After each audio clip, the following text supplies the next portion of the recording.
बिस्मिल्लाहिर्रहमानिर्रहीम। अस्सलामुअलैकुम वरहमतुल्लाहि वबरकातुहू। उम्मीद है दोस्तों सब खैर आफियत से होंगे। आज दोस्तों हमारा असेंबली लैंग्वेज का लेक्चर नंबर 28 है, जिसमें हम स्ट्रिंग इंस्ट्रक्शंस सीखने वाले हैं। इससे पहले हमने बहुत सी असेंबली लैंग्वेज के अंदर इंस्ट्रक्शन देखी, जिसमें लॉजिकल इंस्ट्रक्शंस थी, प्रोग्राम कंट्रोल इंस्ट्रक्शंस थी, अरिथमेटिक इंस्ट्रक्शंस थी, शिफ्ट इंस्ट्रक्शंस थी, उसके बाद हमारे पास रोटेशंस इंस्ट्रक्शंस थी। ठीक है, तो ये सारी इंस्ट्रक्शंस हमने स्टेप बाय स्टेप अपने प्रीवियस असेंबली लैंग्वेज के लेक्चर्स के अंदर कवर अप की। आज के इस लेक्चर के अंदर जो हम इंस्ट्रक्शंस कवर अप करने वाले हैं वो है स्ट्रिंग इंस्ट्रक्शन, और ये इंस्ट्रक्शन असेंबली लैंग्वेज के अंदर एडवांस इंस्ट्रक्शन से भी जानी जाती हैं। जो इससे पहले हम इंस्ट्रक्शंस पढ़ के आ चुके हैं सारी की सारी, वो एडवांस इंस्ट्रक्शंस नहीं थी, वो बेसिक इंस्ट्रक्शंस थी। अगर आपको वो तमाम इंस्ट्रक्शंस आती हैं तो उन इंस्ट्रक्शंस के बेस पर आप असेंबली लैंग्वेज के अंदर जस्ट बेसिक काम कर सकते हैं, बेसिक कोड लिख सकते हैं। लेकिन अगर आपको स्ट्रिंग इंस्ट्रक्शन, जो कि हम आज इंशाल्लाह स्टेप बाय स्टेप सीखेंगे, अगर आपको ये नहीं आती तो आप एडवांस प्रोग्रामिंग असेंबली के अंदर एडवांस जो है कोड नहीं लिख सकते। तो असेंबली लैंग्वेज के अंदर एडवांस प्रोग्राम करने के लिए आपको सबसे पहले स्ट्रिंग इंस्ट्रक्शंस का आना लाजमी है, और इनके बारे में कंप्लीट नॉलेज होना भी आपके लिए ज़रूरी है। तो स्ट्रिंग इंस्ट्रक्शंस के में हमारे पास 6 टाइप की इंस्ट्रक्शंस आ जाती हैं। वो कौन कौन सी हैं, स्टेप बाय स्टेप तमाम को देखते हैं। तो स्ट्रिंग इंस्ट्रक्शंस के अंदर नंबर 1 के ऊपर जो इंस्ट्रक्शन आती है वो है रैप। अब रैप क्या है? Rap mean repeat. ओके, तो जब हम असेंबली के अंदर कोड लिखते हैं तो हम वहाँ पे पूरी इंस्ट्रक्शंस का नाम नहीं लिखते, जो हमें प्रॉपर साइंटिस्ट ने जो नाम दिया हुआ है शॉर्टकट, हम वही नाम प्रोग्रामिंग करते हुए लिखते हैं असेंबली लैंग्वेज के अंदर। ओके, लेकिन इस शॉर्टकट का मतलब क्या है ये आपको ज़रूर पता होना चाहिए। ओके, कि रैप का मतलब क्या होता है, रैप करता क्या है। ओके, तो नंबर 1 के ऊपर है रैप। रैप हम लिखते हैं असेंबली लैंग्वेज के अंदर प्रैक्टिकल करते हुए, लेकिन रैप का मतलब होता है रिपीट। रिपीट जैसा कि नाम से जाहिर है, किसी चीज़ को बार बार कोड को रिपीट करना। जहाँ पे लिखा होगा ना रैप, इसका मतलब है वहाँ पे वो हमारा कोड बार बार रिपीट होगा। ठीक है, ठीक होगा। ये थी फर्स्ट इंस्ट्रक्शन स्ट्रिंग इंस्ट्रक्शंस के अंदर, जिसे हम एडवांस इंस्ट्रक्शंस भी कहेंगे। नंबर 2 के ऊपर आ जाती है STOSB, या इसे हम STOSW भी लिख सकते हैं। ओके, अब STO स्टैंड फॉर, SB मैं बाद में आपको बताऊंगा SB और SW में क्या डिफरेंस है। ये सब के साथ आगे काम में है, आगे जितनी भी इंस्ट्रक्शन है सब में SB और SW लास्ट पे आएगा। इनमें क्या डिफरेंस है ये हम देख लेते हैं। लेकिन STO का मतलब क्या है? STO का मतलब दोस्तों ये है स्टोर। ठीक है, STO स्टैंड फॉर स्टोर। जैसा कि नाम से जाहिर है, स्टोर का मतलब क्या होता है? किसी चीज़ को महफूज करना। ठीक है, तो महफूज करने के असेंबली लैंग्वेज में 2 तरीके हैं। या तो आप अपना डाटा स्टोर कर सकते हैं। अब मैं आपको बताता हूँ SB और SW में क्या डिफरेंस है। SB मीन स्ट्रिंग बाइट और SW mean string word. Byte mean कि आप अपने डाटा की जो स्ट्रिंग है उसे बाइट में मीन 8 बिट के अंदर सेव करवा सकते हो, स्टोर करवा सकते हो। या फिर आप अपने डाटा को SW mean string word mean 16 byte के लिए सेव करवा सकते हो, मीन 2-2 ब्लॉक करके सेव करवा सकते हो। तो यही मतलब है STOSB या STOSW का, कि स्टोर स्ट्रिंग बाइट या स्टोर स्ट्रिंग वर्ड।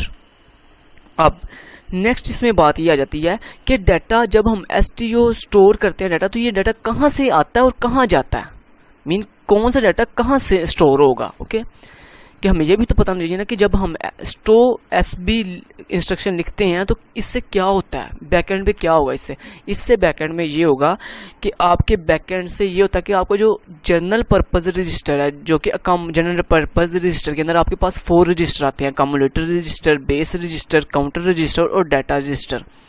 इन चारों में से जो आपका सबसे नंबर 1 के ऊपर जो कि आपका जनरल पर्पस रजिस्टर है, अरिथमेटिक रजिस्टर। ओके, ठीक है, AX, ये जो रजिस्टर है इसमें जो भी डाटा पड़ा होगा वो डाटा उठा के हम एक्स्ट्रा सेगमेंट में सेव करवा देते हैं। ठीक है, तो अगर आप STO स्टोर की इंस्ट्रक्शन देते हो, वो चाहे SB में हो या SW में हो, तो जब भी ये इंस्ट्रक्शन कॉल होती है तो इसके कॉल होने से ये होता है कि जो भी आपका डाटा अकोमोलेटर रजिस्टर में पड़ा होता है वो डाटा वहाँ से उठ के कहाँ जाके सेव हो जाता है, एक्स्ट्रा सेगमेंट के अंदर। ठीक है, यहाँ तक क्लियर हो गया। तो ये इस इंस्ट्रक्शन के कॉल होने से यही होता है। ठीक है, तो मैं यहाँ पे चलिए आपके आसानी के लिए साथ साथ लिख भी देता हूँ कि कौन सा डाटा कहाँ से मूव होता है। तो यहाँ पे लिखता हूँ मैं data move from AX to ES mean extra segment. ठीक है, यहाँ तक क्लियर हो गया। ओके, तो स्टोर इंस्ट्रक्शन के कॉल होने से ये होता है कि डाटा मूव करता है कहाँ से, AX से एक्स्ट्रा सेगमेंट के अंदर। देन नेक्स्ट तीसरे नंबर पे जो हमारे पास इंस्ट्रक्शन आती है वो है जी LOD SB या LOD SW। अब LOD स्टैंड फॉर SB का तो आपको पता चल गया कि SB स्ट्रिंग बाइट और SW स्ट्रिंग वर्ड।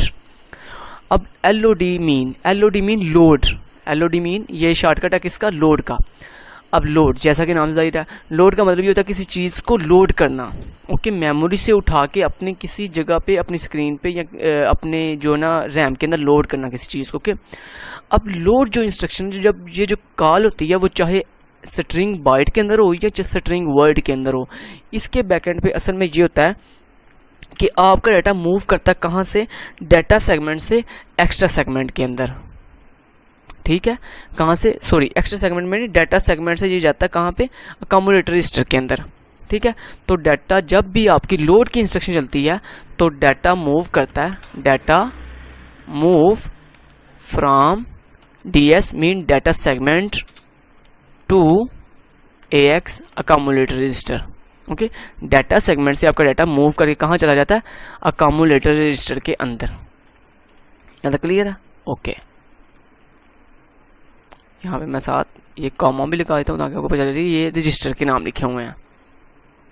तो ये है जी लोड की इंस्ट्रक्शन। ठीक है, देन उसके बाद नेक्स्ट चौथे नंबर पे हमारे पास जो इंस्ट्रक्शन आती है वो है जी MOV SB और MOV SW। MOV stand for move. Okay, move mean चीज़ का एक जगह से दूसरी जगह जो है ना जाना। ओके, मूव करना। ठीक है, तो SB स्ट्रिंग बाइट और SW स्ट्रिंग वर्ड। तो जो आपकी मूव की इंस्ट्रक्शन है ये करती है, जब भी आपकी मूव की जो इंस्ट्रक्शन है ये जब भी कॉल होती है वो चाहे स्ट्रिंग बाइट में हो या स्ट्रिंग वर्ड में, वो तो बात की बात है। स्ट्रिंग बाइट में होगी तो आपका डाटा किस फॉर्म में मूव करेगा, बिट की फॉर्म, बाइट की फॉर्म में, मीन 88 बिट के अंदर। ओके, और अगर आपका डाटा SW में मीन आपका डाटा मूव कर रहा है किसमें, SW मीन स्ट्रिंग वर्ड के अंदर, तो आपका डाटा कितनी बिट में से मूव करेगा, 16 के पैकेट्स के अंदर। ओके, अब मूव की कमांड जब भी आपकी रन होती है तो मूव की कमांड कहाँ से डाटा उठाती है और कहाँ लेके जाती है, आपका डाटा मूव करता है डाटा सेगमेंट से एक्स्ट्रा सेगमेंट के अंदर। ओके, मूव की कमांड के रन होने से आपका डाटा जो है, data move from data segment to extra segment, sorry move to ES extra segment. ठीक है, तो डाटा मूव करता है आपका किस इंस्ट्रक्शन के रन होने से, मूव के इंस्ट्रक्शन के रन होने से आपका डाटा मूव करता है डाटा सेगमेंट से एक्स्ट्रा सेगमेंट के अंदर। ठीक है, यहाँ तक क्लियर है। देन उसके बाद पांचवें नंबर पे हमारे पास जो इंस्ट्रक्शन आती है वो है जी SCAN SW या SCAN SW। ओके, SB और SW। अब SB स्ट्रिंग बाइट और SW स्ट्रिंग वर्ड। अब SCAN मीन स्कैन, जैसा कि वो देखें पूरा प्रॉपर उसने शॉर्टकट नहीं लिखा, इस दफ़ा उसने पूरा कीवर्ड लिखा हुआ है स्कैन मीन किसी चीज़ को सर्च करना, तलाश करना, स्कैन करना, पूरा प्रॉपर उसे चेक करना कि आया कि ये चीज़ इसमें है कि नहीं है। ओके, इसे हम कहते हैं स्कैन करना किसी चीज़ को। ओके, अब स्कैन जो इंस्ट्रक्शन है ये हम कब कॉल करवाते हैं और इससे कॉल होने से क्या होता है, स्कैन इंस्ट्रक्शन दोस्तों जैसा कि नाम से जाहिर है हम तब कॉल करवाते हैं जब हमने कोई चीज़ तलाश करनी हो, कोई चीज़ सर्च करनी हो, तब हम स्कैन इंस्ट्रक्शन के समरी लैंग्वेज के अंदर इंस्ट्रक्शन को कॉल करते हैं। अब जब भी स्कैन इंस्ट्रक्शन आपकी कॉल होती है तो आपका कौन सा डाटा सर्च होता है, या ऐसे आप कह लें कहाँ से डाटा सर्च होता है, तो इसकी सिंपली ये सोल्यूशन है, इस बात ये है कि जब भी स्कैन इंस्ट्रक्शन जो कॉल होती है ये स्पेसिफिक डाटा सर्च करती है, आपको कौन सा, AX का डाटा जाके सर्च करती है एक्स्ट्रा सेगमेंट के अंदर। ठीक है, बात क्लियर होती है। दोबारा रिपीट करता हूँ, स्कैन इंस्ट्रक्शन के कॉल होने से जो आपका एक्स्ट्रा सेगमेंट के अंदर, सॉरी एक्स्ट्रा सेगमेंट कह रहा हूँ, जो आपका अकोमोडेटर रजिस्टर के अंदर जो भी डाटा पड़ा होता है mean accommodator register mean AX। AX के अंदर जो भी आपका स्पेसिफिक डाटा पड़ा होता है वो डाटा जाके सर्च होता है कहाँ पे, एक्स्ट्रा सेगमेंट में से। अगर तो वो डाटा एक्स्ट्रा सेगमेंट में है तो देन आपको येस का ऑप्शन मीन आंसर आएगा। लेकिन अगर जो आपका AX मीन अकोमोडेटर रजिस्टर है उसमें जो भी वैल्यू पड़ी हुई है वो वैल्यू जाके हम सर्च करते हैं कहाँ पे, स्कैन करते हैं एक्स्ट्रा सेगमेंट में। अगर वो हमें वो ना मिले तो हमें आंसर क्या आएगा, नो का। ओके, तो इसका मतलब है ये स्पेसिफिक डाटा सर्च करता है, specific data of AX accumulator register search from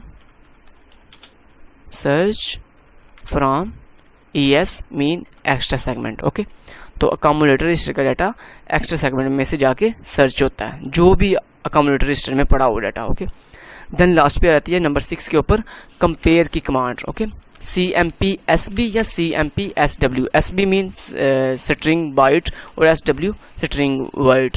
अब CMP मीन कंपेयर जैसा कि नाम से जाहिर है किसी दो चीज़ों का मुवाजना करना। ओके, कंपेयर कहलाता है। ओके, अब कंपेयर जो CMP हमारी कमांड है ये चाहे स्ट्रिंग बाइट में हो या स्ट्रिंग वर्ड में हो। ओके, ये कंपेयर डाटा कौन सा होता है, तो जब भी आपकी असेंबली लैंग्वेज के अंदर CMP की इंस्ट्रक्शन कॉल होती है तो आपका डाटा जो है ना डाटा सेगमेंट वाला और एक्स्ट्रा सेगमेंट वाला, इन दोनों का डाटा आपस में कंपैरिजन होता है कि क्या आया कि जो आपका डाटा सेगमेंट के अंदर डाटा क्या उतना ही डाटा क्या एक्स्ट्रा सेगमेंट में मौजूद है कि नहीं है। अगर तो दोनों का डाटा इक्वल होता है देन आपको कंपैरिजन का जवाब यस का आता है।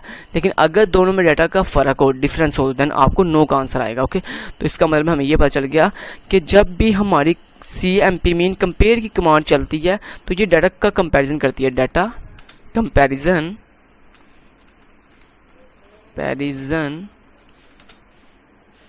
With DS mean data segment, comparison of data segment with ES mean extra segment. Okay,